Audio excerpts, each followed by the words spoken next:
anniversary po. Kinakabahan ako yung kapatid ha.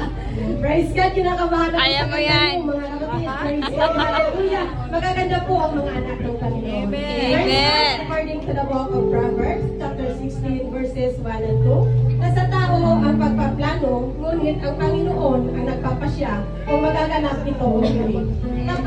Kaya kapag may hinihingi po tayo sa ating Panginoon, mga kapatid, na hindi po natin ito natatanggap o hindi natin natatanggap, wag po natin isipin na pinapabayaan na tayo ng ating Panginoon.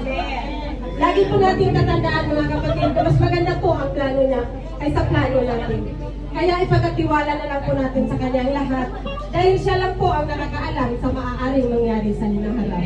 And now, we will sing the song, You Are God.